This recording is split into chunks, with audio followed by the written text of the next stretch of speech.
Okay, Parshas Pekudei, we make it to the end of Sefer Shmos, here in Hilas Ner Avram.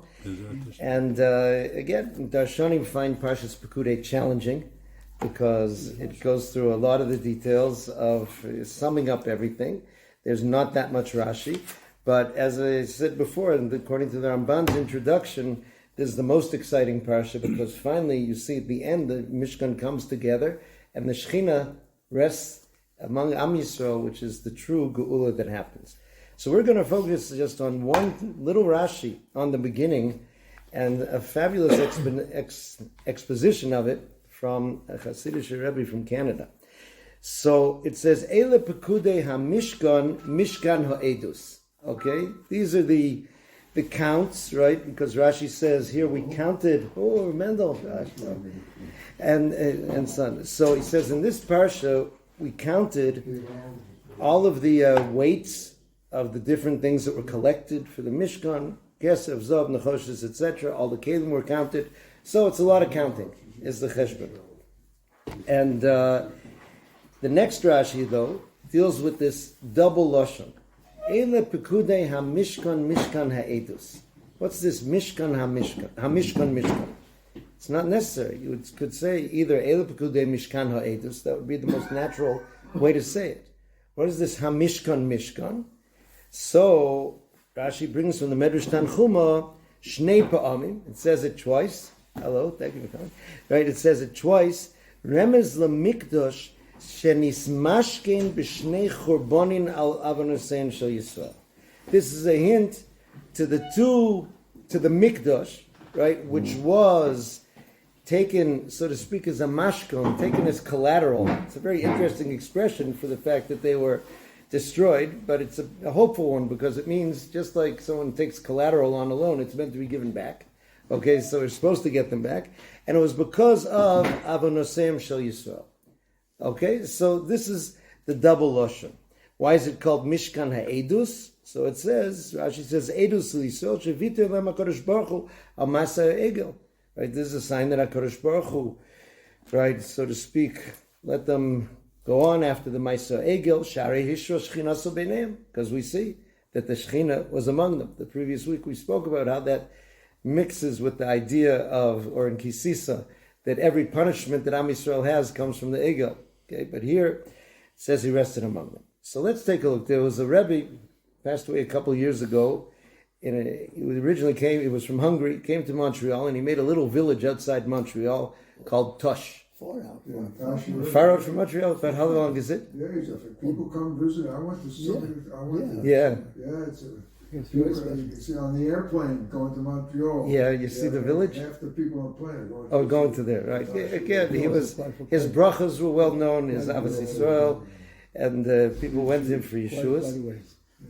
So I got access, I found his Sefer, and I just started looking through it. It's called Avodas, his drushes, and I found beautiful things on this parsha.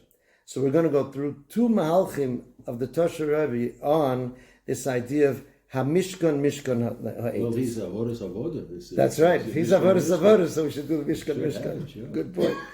Okay, so the first question is, why in such a happy parsha, at the time when the Mishkan is being put up, that Chazal describe as being like the Medrash on Shir Hashirim says, Yom Chasunaso, the day of the wedding of HaKadosh Baruch Hu, so to speak, is the day when the Mishkan is getting put up. Why would you mention this hint of the future destruction of the Beis HaMikdash? Right? So that's just in general why I talk about this. And the phrasing that Rashi brings from the Medrash is strange, because it says it's a remez to the Mikdash, singular, shenismashkein, that was taken away b'shnei churbanim. It was taken away in the two destructions because of the Avonoseim Shel Yisrael. So it talks about one mikdash, so to speak, taken away in two churbanim. So he explains like this. From the original Parshas Truma, we know that the purpose of the Mishkan, the goal of the Mishkan, was described as V'asuli mikdash v'shachanti b'socham. I will dwell among them, right? And this, the Al-Shich, others say, it doesn't say v'shachanti b'socho, my presence will rest in the Mishkan, but besocham, which means betoch kol echad ve'echad mehem, that every single Jew will have an awareness of the Hashras HaShechina inside of him. Again, it's always important to think, people think around Tisha B'Av, if you really push someone in the corner and ask them to get honest, why are you crying about the Beis HaMikdash? Do you really want it? What are you missing without the Beis HaMikdash? So what's described there is that it would change your life entirely. When the Mishkan was active, the Beis HaMikdash was active, so then Am Yisrael were able to feel it inside of themselves, inside each one. Now, Yechezkel talks about the prophecy for what's going to be in Golus. And here we find a phrase that's used all the time, and here we see the source of it. It says, Yechezkel Yud Aleph, Pasuk Tes Zayin, L'chein emor ko amar Hashem Elokim.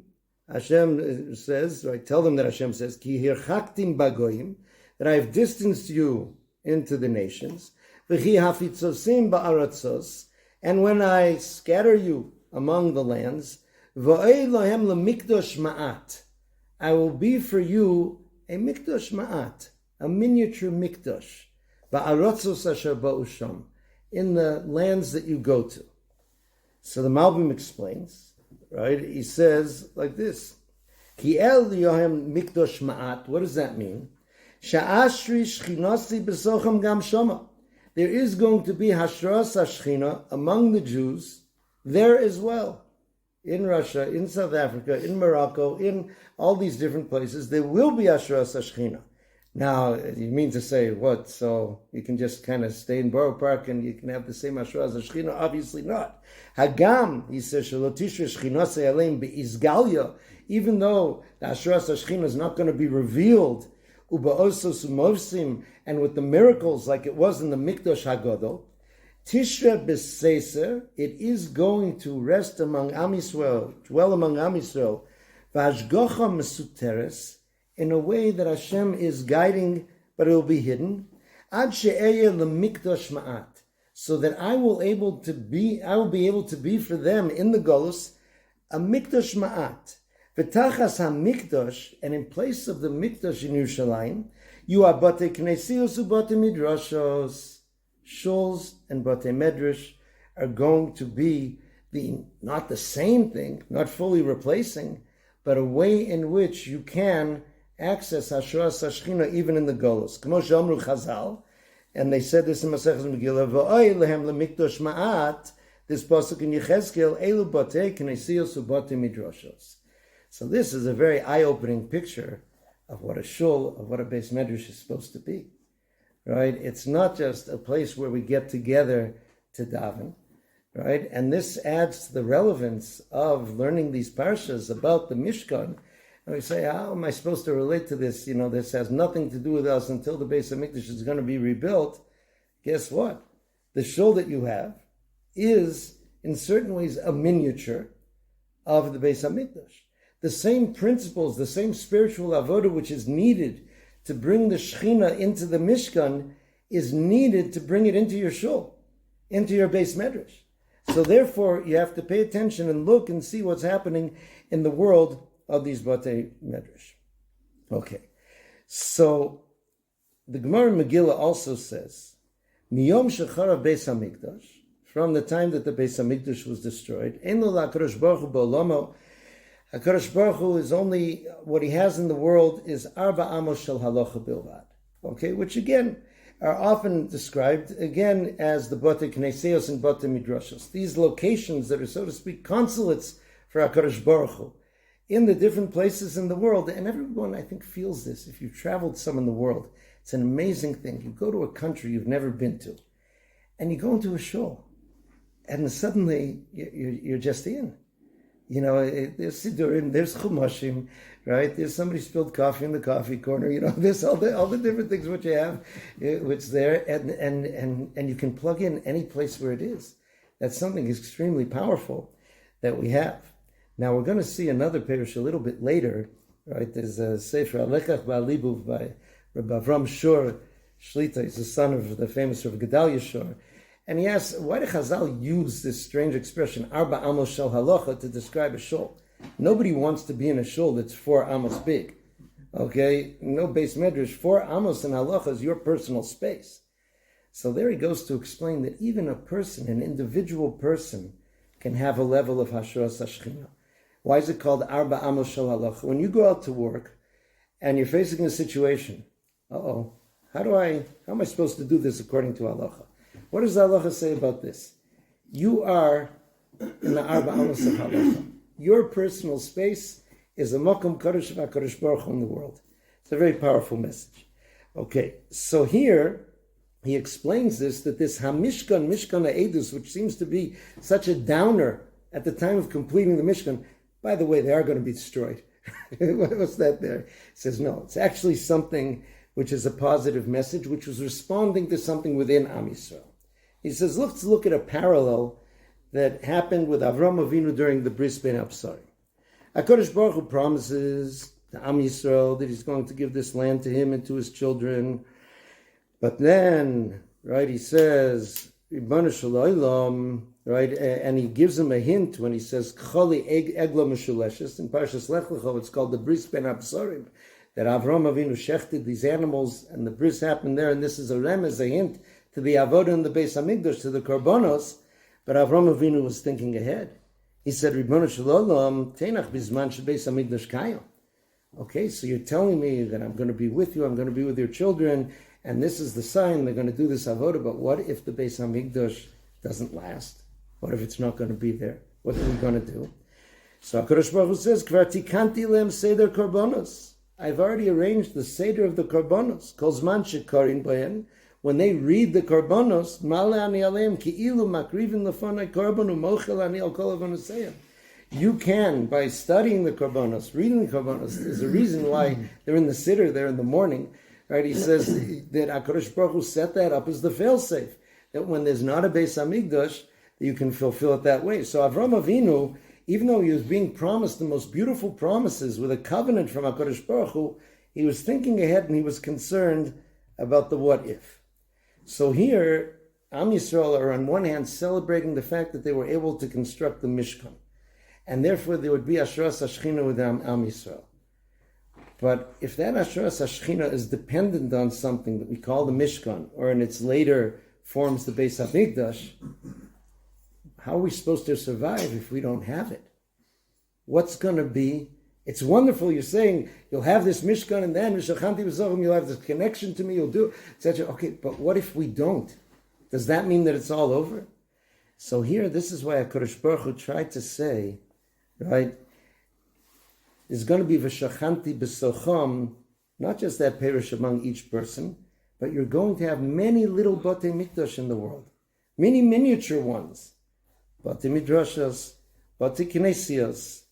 He says, and those can do very powerful things, but it depends on you. Meaning, it says, if you give kavod to the Beis Hamikdash, to the batei knesses and batei medrash when you're in galus, and you're careful not to be mechalal them, not to treat them disrespectfully, all the ways that are explained in halacha. Mamshichin hashras ashchina besocham kamo beis hamikdash. You are able to bring a Beis Hamikdash like Hashras HaShechina into your shul. Okay, again, like the Malbim said, not the same level, but a me'ain, right? A part of it. Now that accomplishes something else as well. When we do that, this awakens, right? There's an idea of Hashem tzilcha, right? Hashem is your shadow, right? Which means that our avodah in this world awakens the midos of HaKadosh Baruch Hu above. If we are yearning for a shul, a yeshiva, a beis medrash, which will be full of kedusha, which will enable us to connect to Hashem, that awakens Hashem's ratzon to rebuild the Beis Hamikdash hakloli, to rebuild the big Beis Hamikdash. He says they got it, they're getting it. Look at what they're doing in their shuls, right? And he wants to rebuild it. V'asu li mikdash, he says, if they make a mikdash, this is the way Darshan said, even in Golos, if they make their little mikdash, then v'shachanti b'socham, then I'm going to want to dwell among them again by rebuilding the Beis Hamikdash in Yerushalayim. But if chas v'shalom, if they're mezalzel in the Beis Hamikdash, if they, in the shul, in the Beis Medrash, if they treat it disrespectfully, so then number one, they're megarshim hashras hashchina, right? Then you, so to speak, chase out the presence of the Shechina from the shul, and you're also mevatel Hashem's desire to rebuild the Beis Hamikdash. Okay, so that's why this Gemara in the Yerushalmi, which sometimes seems very depressing, in Yuma, in the Yerushalmi, it says, Kol dor shelo nivne Beis Hamikdash biyomo. Any generation that Beis Hamikdash was not built in its days, ki'ilu nechrav biyomo. It's as if it was destroyed in its days. So what does that mean? It means, he says, if you didn't build your little Beis Hamikdash in your generation, if you didn't treat your shuls the way they should be treated, so then you missed the opportunity to awaken Hashem's desire to build the big Beis Hamikdash. That's a churban, right? That's a churban. Your miniature churban causes a bigger one. The Shulchan Aruch says this explicitly, okay? In Siman Kuf Nun Aleph, it says, talking about not talking in shul, it says, Bavonze nepochim harbe bote knesios ubote midrashos lebote akum. He says, because of this avera, many shuls and Batei Medrash actually turn into churches, mosques. It happens around the world, right? East London, the great shuls of East London, mosques, right? South side of Chicago, the west side, these things happened all over. Brooklyn is correct. They went from Brownsville, from this, all these things. Okay, so here he explains, what does it mean, the mikdash, which was taken in two churbanim? So he says, you have to realize, there's a churban, number one, of a mikdash. That's when the Beis Hamikdash in Yerushalayim is destroyed. But he says, there's also the possibility of a second churban. That's when you destroy your shul or your Beis Medrash. And that destroys our opportunities for getting the big Beis Hamikdash back. Now, on one hand, that seems like a frightening message, but it contains within inside of it the hopeful one, meaning you will have these miniature Batei Mikdash, and you will be able to bring the Shechina among you. And realize, right, now why would it emphasize the negative? The Maharal says a fascinating thing. In his Parshas Pirkei Avos, he talks about why is Har Sinai also called Har Chorev? Har Chorev means the mountain of destruction. Why? Because Chazal say that when it said Vayer Vayivoker Yom HaShishi, right, that it's pointed to this particular sixth day, it says, why the sixth day? It says because it refers to the 6th of Sivan, that if Am Yisrael received the Torah on the 6th of Sivan, the world can continue. If not, it will all go back to nothingness. Therefore, we call Har Sinai, Har Chorev, the mountain of destruction, because everything could have blown up. But the question is, number one, it didn't blow up, right? And number two, right? Why be so negative, right? We always tell people that. Why are you being so negative? Why not call it Har Binyan? Because if you do receive the Torah, everything is great. So he says, people's attention, you can get people's attention more through negative energy than positive energy. His example is the following. He says, you walk into a room, there are 10 people there. 9 of them love you. 1 of them hates you. What do you feel when you walk in the room? He says, you feel the hatred. So he said, here the Torah is emphasizing the fact that when you mistreat your shul, your Beis Medrash, you create a churban. That's just to get your attention to the binyan that you can do inside a shul and inside a Beis Medrash. That you can make this miniature Beis Hamikdash. So I'll just share one story that it's always the one that sticks into my mind about how to treat a shul. It goes back to the city of Rimanov in Russia, right? That at one point, some army officials came into the city of Rimanov, and they put up a sign. They said that we're here for an inspection. The army needs a warehouse in this area, and we're going to be looking around the town. We're going to nationalize one of the buildings and make it an army warehouse. Nationalize a fancy way of saying take away. Okay, so, the Jews weren't that worried. They didn't have very fancy houses. But they went around the city. They decided they want to take the shul, the central shul in Rimanov. Now, Rimanov was the home of the famous Nachum Mendel of Rimanov, the Rimanov Rebbe. He had his own shtibel, not the big central shul. But he was obviously very concerned, and the great and the good of the community got together to talk about what do we do about this. So the first option that they wanted to go to was to bribe somebody. That was the standard. But here someone said you can't do that, because when it gets to the military, if you try bribing someone to change a military decision, that can be viewed as treason. that could be punishable by death. This is not your normal bribery of an official. So they were trying to think, and suddenly one man lights up. He says, Rabbi, this is so simple. He says, they're inspecting now in the summer, right? There hasn't been rain for weeks. You know and I know that in the winter when it rains, the shul leaks like crazy. We have to put buckets every place in the shul. The worst thing for a warehouse is to have it leak. They want to store flour, they want to store sugar, they want to store gunpowder, whatever it is. You don't want it getting wet. We just have to explain to them that, it leaks all the time and they won't take it. So everybody thought this was brilliant. The Rimanover Rebbe looked very upset. He said, Rebbe, you don't like my idea? I said, no. He says, do you have a better idea? Fix the roof. Oh, he said, fix the roof. He said, fix the roof.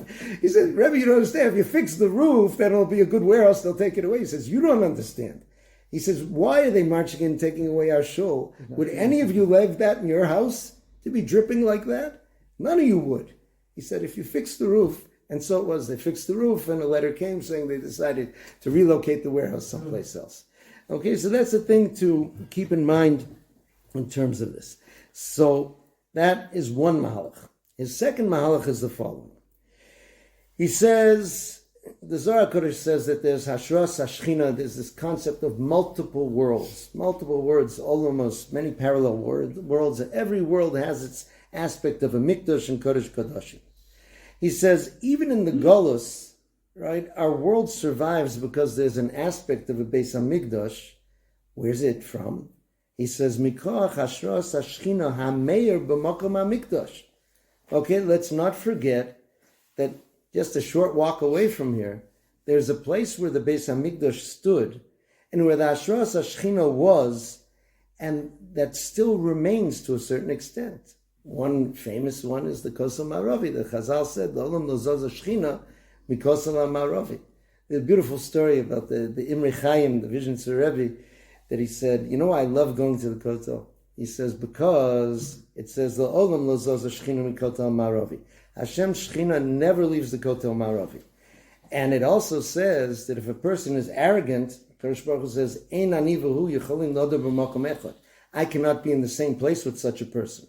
So that means if I come to the Kotel, he has to make me humble, right? Because the two of us can't be there if I'm arrogant. So he says it's going to knock down my arrogance to be able to be there. Okay, so he says that's what's there. And he brings from the Ismach Moshe, right, one of the great rabbis of Hungary also, who asked, what is the point of building the Beis HaMikdash if we know it's going to be destroyed? Right? In other words, that Mishkan, they're going to go.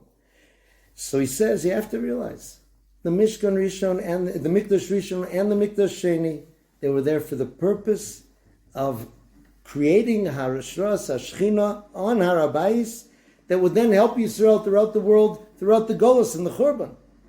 It wasn't as much for the time that we had it as for the time it's going to be. I remember seeing Rav Chaim Friedlander. It shocked me so much in his writings about Chanukah. He said he brought a variety of sources from the Nevi'im, from Chazal. It was known that the second Beis HaMikdash wasn't going to last. They knew it wasn't going to last. It was just a question of a matter of time. It was simply a preparatory stage to enable us to be able to survive the rest of Golus. Okay, so he says this is what they were doing. They were building up that Kedusha, which is there, for the time of the Churban, for the time of the Golus, that we would be able to have it. Okay, so now he says this applies also to every single person. Bilvavi Mishkan Evne, right, the famous song based on the words of the Sefer Charedim. We are all supposed to be a Mishkan. We are all supposed to be able to bring that Hashras Hashchina in us, meaning just like you have a central transmitter, we are all little receivers. We can receive that Hashras Hashchina. In other words, going from the Beis HaMikdash, going from Harabayis, and there's a reason why we tune in to Eretz Yisrael, Yerushalayim, Harabayis when we daven. All the Jewish noses point in that direction. People have these little apps on their phones where to turn to. It's not just nostalgia that we face, the motherland or something like that. We are really attuning ourselves to the source of what keeps us alive, of where we come from. The lines of communication that are there in our tefillah. Okay, Tel Talpios, Yerushalayim is called the mountain of mountains. It's the place Shekola Tfilos, the tfilos of all the pios, of all the mouths of the Jews, go through there.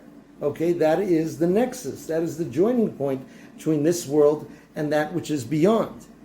So each of us are meant to do this. And he finishes up with a few eitzes. He says, so what can a person do? What helps a person have more hashras hashchina in their lives and what less? One, he brings is simcha. Okay? Says that a person can't stand for tefillah without simcha shel mitzvah. Nevuah couldn't be received without being in a state of simcha shel mitzvah. Okay, it's clear that, and Yerushalayim was a place of simcha. Yefei nof mesos kol haaretz. Right, even something like Birkas Kohanim, the reason why in Golos, at least most of all the Ashkenazim, some of the Sfardim, don't say Birkas Kohanim every day, it's because viewed that we're not able to reach the requisite state of simcha. Okay, that's why we save it for Musaf on Yom Tov when that simcha is there. So he says, you have to realize that atzvus, right, sadness and depression, marashchara, he says these really are rooted in arrogance. Meaning, if we are honest with ourselves, sometimes the reason we're so upset about things, so down, is because things aren't the way we want them to be. And that has this inner feeling like things should be the way I want them to be. That's a certain type of arrogance. And in arrogance, you can't have the hashras hashchina. A person who has simcha is a person who's happy with how things are. Right, who's able to deal with things. A fascinating eitzah I saw from Rav Moshe Soloveitchik, that's not the one who was in America, the one who was in Switzerland. And I saw this little book of questions and answers people asked him. Someone asked a cute, honest question from the world of dating. Says, okay, so let's say I meet a girl, and we go, we talk, 1 time, 2 times, 3 times, 4, however many times it is, and everybody tells me, you have to be sure she has good midos. How am I supposed to know if she has good midas? Right? Everybody's usually on their best behavior on a date. You expect her to be like incredibly rude or something like that.